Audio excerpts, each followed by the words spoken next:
Hey, my dear viewers, how are you all? I hope all of you are doing well. Welcome back to your very own channel, Smart Learner Hub. In today's video, we are going to continue our NCERT 11 Building Paintings and Books. This is the part 2 of our chapter 11 History for Class 6. You can also watch part 1 on my channel. So without wasting time, let's get started. अभी तक हम लोगों ने अपने chapter में buildings के बारे में पढ़ा था, आयरन पिलर के बारे में पढ़ा था और हमने पढ़ा था ब्रिक्स और स्टोन से बनी हुई बिल्डिंग के बारे में और टेम्पल्स के बारे में. Okay my dear student, now we will start reading about stupas.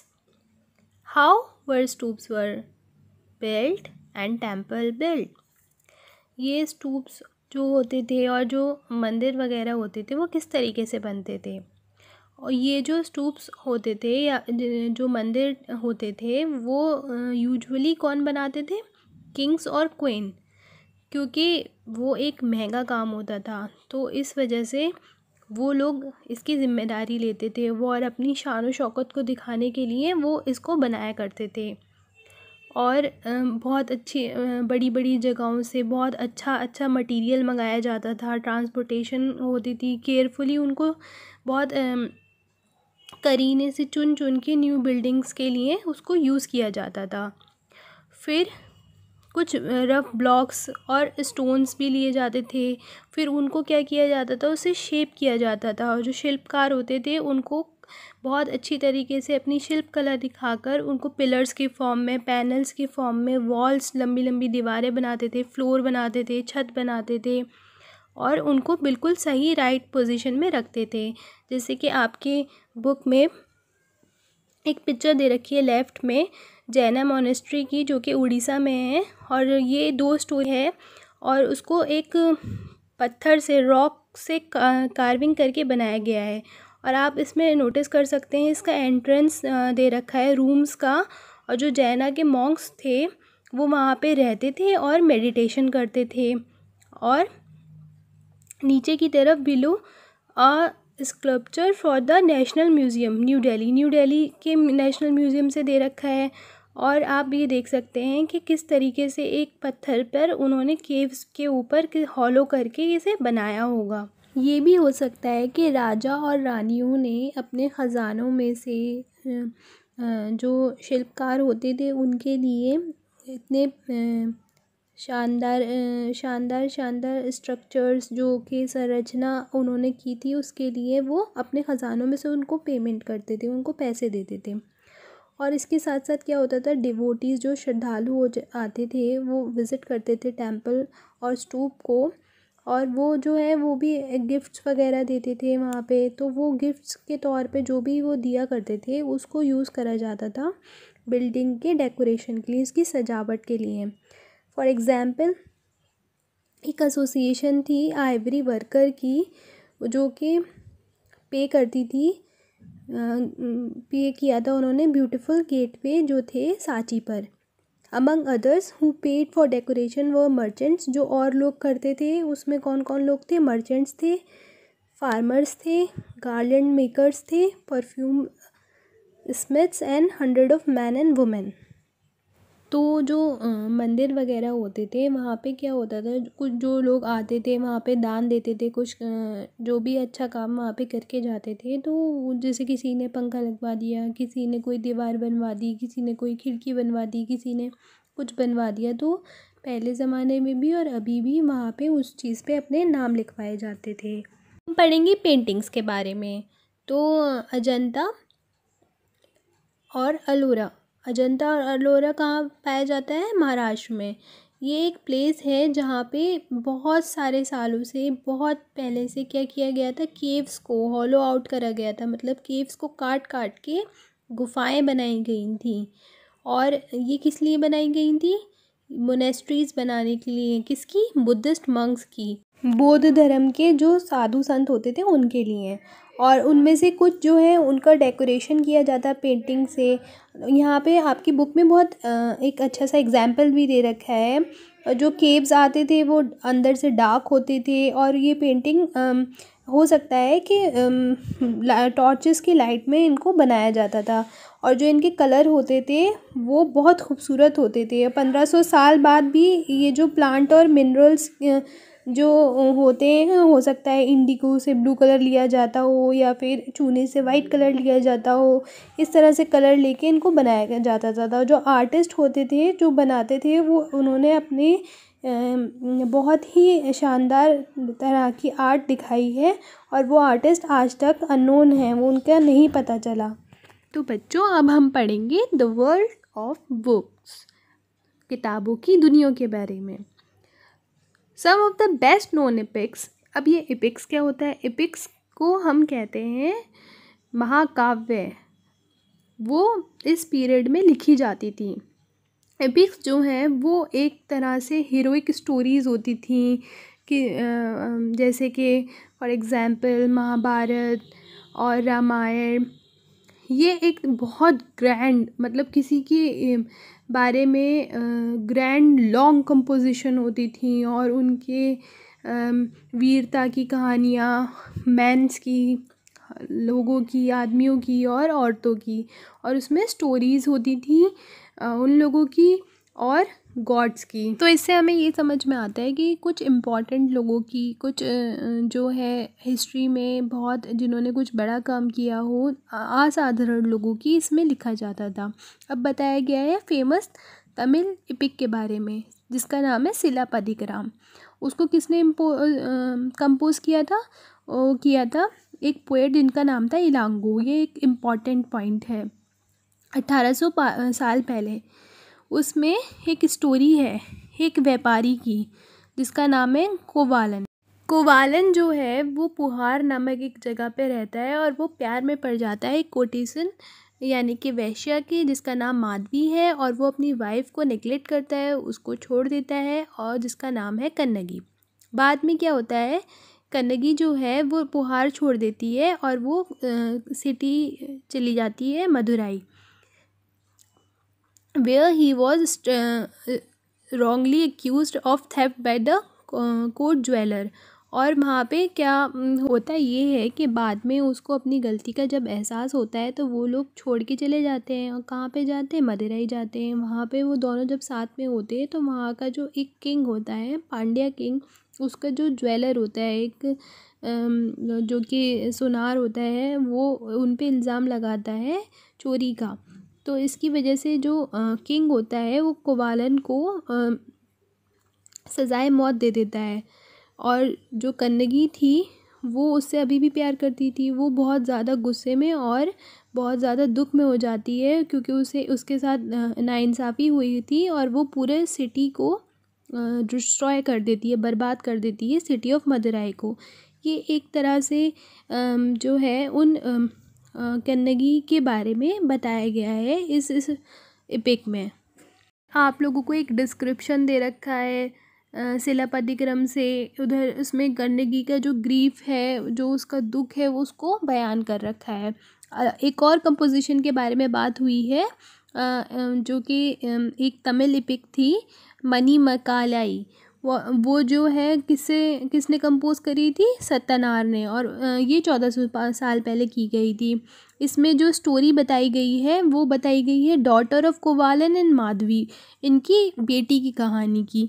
और ये जो ब्यूटीफुल कंपोजिशंस थी जो लिखी गई थी वो पहले स्कॉलर्स से बहुत टाइम तक जो है वो खोई हुई थी, और उसके बाद वो जो मैन्युस्क्रिप्ट्स रीडिस्कवर करी गई, जो ताड़पत्रियाँ करी गई, उनसे दोबारा से उनको खोजा गया हज़ारों साल पहले। और दूसरे राइटर्स के बारे में बताया गया है जैसे कि कालिदास, आपने जो चैप्टर 10 में पढ़ा था, जो कि संस्कृत में लिखते थे। अब आपकी पेज नंबर 120 पर एक वर्ड दे रखी है मेघदूत से, और ये जो है कालिदास की बेस्ट पोएम से है जो कि मेघदूत पे है, और वहाँ पे मानसून क्लाउड जो है वो इमेजिन किया गया है एक मैसेंजर के तौर पे, जो कि लवर्स के बीच में जो कि सेपरेट हो चुके हैं। अब हम पढ़ेंगे recordings and preserving old stories. अब जो पुरानी स्टोरीज़ थी उनको किस तरीके से रिकॉर्ड किया जाता था और उनको संभाल के कैसे रखा जाता था। A number of Hindu religious stories, हमारे बहुत सारी हिंदू की रिलीजियस स्टोरीज़ वो जो है वो सर्कुलेशन में थी और लिखी गई थी उसी टाइम में। इसमें क्या क्या इंक्लूडेड है? पुरानाज, आपने पुरानाज के बारे में पढ़ा था, जिसका मतलब होता है, हमने पढ़ा भी था पूर्व पाषाण युग के बारे में भी, जिसका मतलब होता है ओल्ड।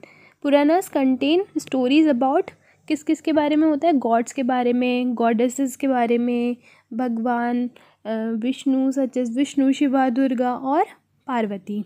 और इसमें डिटेल में दिया गया होता है कि उनको किस तरीके से उनकी पूजा की जाती थी, उनकी वर्शिप किस तरीके से की जाती थी, और इसके साथ साथ उनके बारे में, उनकी और किस तरीके से उन्होंने वर्ड का क्रिएशन किया, और उनके किंग्स और क्वींस के बारे में। जो पुरानाज होते थे वो संस्कृत में लिखे जाते थे, और संस्कृत जो होती थी वो सिंपल लैंग्वेज में होती थी। उनकी सिंपल लैंग्वेज होती थी जो कि हर कोई सुन सकता था, औरतें भी और शूद्रास भी, जो कि अलाउ नहीं थे उस टाइम पर वेदास को पढ़ने के लिए। और हो सकता है कि वो जो है वो पढ़े जाते थे या फिर रिसाइट किए जाते थे जो पंडित पुजारी लोग होते थे मंदिरों में, और लोग आते थे उनको सुनते थे। दो संस्कृत एपिक हैं, महाभारत एंड रामायण, और ये बहुत ज़्यादा इम्पॉर्टेंट और पॉपुलर हैं बहुत टाइम से अब तक। आप लोगों में से कोई ना कोई इनकी स्टोरीज़ के बारे में फेमिलियर ज़रूर होगा। महाभारत किसके बारे में थी? Is about war fought between Kauravs and Pandavas, जो एक लड़ाई हुई थी कौरव और पांडवास के बीच में, उसके बारे में थी महाभारत, जो कि कज़न्स थे। और this was a war to gain control, और ये एक तरह की लड़ाई थी जिसमें वो लोग क्या करना चाहते थे, जो वहाँ की जो गद्दी थी, जो थ्रोन थी, उसको हासिल करना चाहते थे, राजा बनना, कुरुस के तख्त पे बैठना चाहते थे, और वहाँ की कैपिटल हस्तिनापुर की।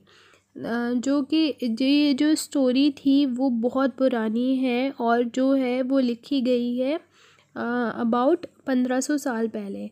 जो पुरानास और महाभारत है वो माना जाता है कि कंपाइल की गई है व्यासा से, द भगवद गीता, जिसमें जो कि आप लोग पढ़ चुके हैं चैप्टर 9 में, वो भी इंक्लूड करी गई है महाभारत में। रामायण इज़ अबाउट रामा, रामायण जो है वो रामा के बारे में है, जो कि एक प्रिंस था कोसाला का, जो कहाँ भेजा गया था?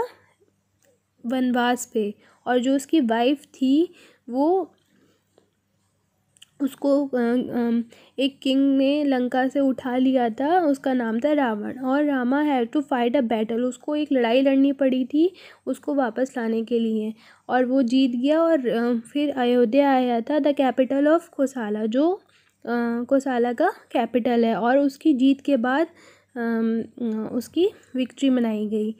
Like the Mahabharata there was an old story that was now written down. उसके बाद एक बहुत पुरानी स्टोरी थी, और वाल्मीकि जो है वो माना जाता है ऑथर है संस्कृत की रामायण का। ये इम्पॉर्टेंट पॉइंट है, आप लोगों को याद रखना है। Stories told by ordinary people, आम लोगों की कहानी, और आम लोगों की कहानियाँ भी लिखी जाती थी, कंपोज की जाती थी, उसमें पोएम्स भी हो सकती थी, गाने भी हो सकते थे, गाए जाते थे, डांस परफॉर्मेंस और प्लेस के बारे में।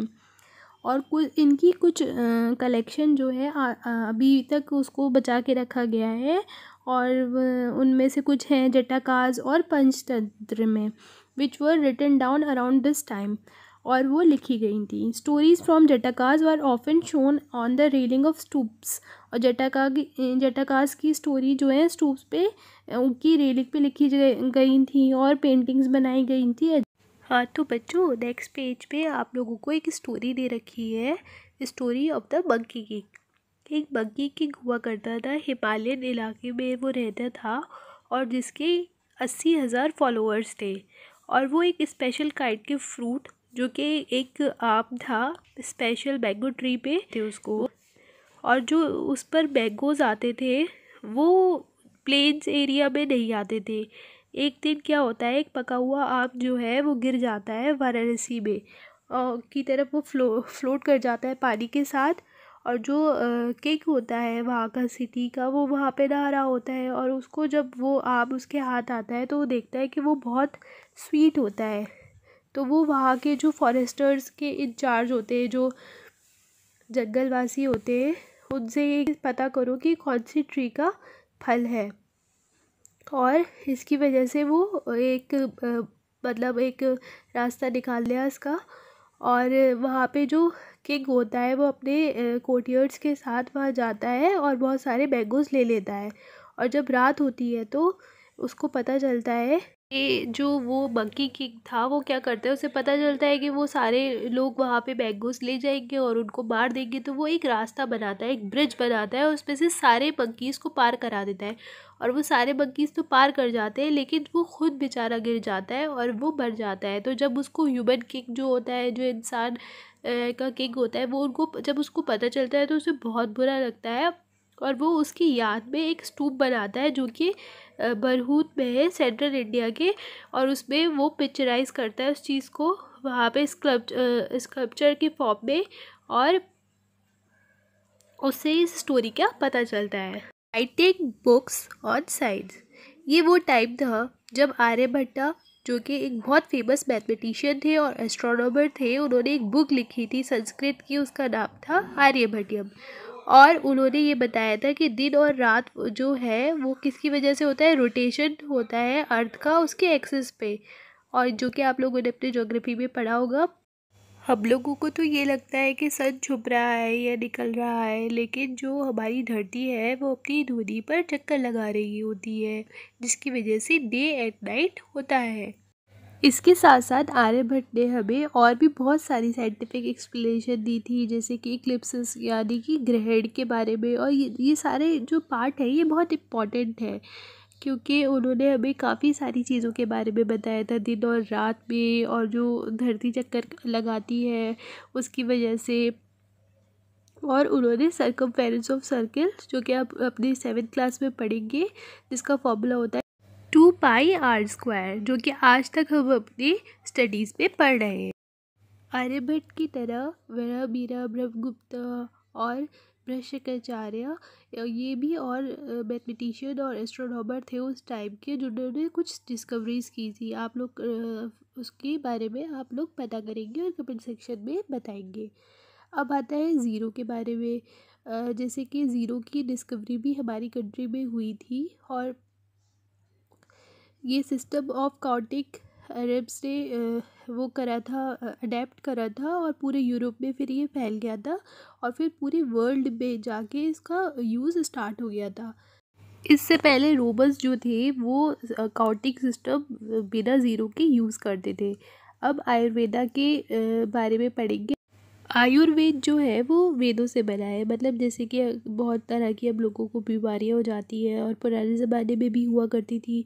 तो उसके लिए जो लोग दवाइयाँ खाते थे, जैसे आज भी अगर सर्दी ज़ुकाम होता है तो हमारी मदर हमें जो है काढ़ा वगैरह देती है, तो इसी तरह की होती थी। तो उस टाइप के जो दो फेमस प्रैक्टिशनर्स थे जो उसको फॉलो करते थे, और जो डॉक्टर कह सकते हैं उस टाइप के आयुर्वेद के, एक चरक थे और दूसरे सुश्रुत थे, जो कि बहुत इम्पॉर्टेंट है। और चरक ने लिखी थी चरक संहिता, और ये एक बहुत इम्पॉर्टेंट बुक है मेडिसिन के ऊपर में। और सुश्रुत संहिता सुश्रुत ने लिखी थी, और इसमें बहुत सारे सर्जिकल प्रोसीजर्स के बारे में बताया गया है। अगर आप लोगों को ये वीडियो अच्छी लगी तो प्लीज़ इसको लाइक करिएगा, अपने फ्रेंड्स और फैमिली के साथ शेयर करिएगा। और अगर कोई प्रॉब्लम है तो आप कमेंट सेक्शन में पूछ सकते हैं। You can also follow me on my other Instagram account, and thanks for watching.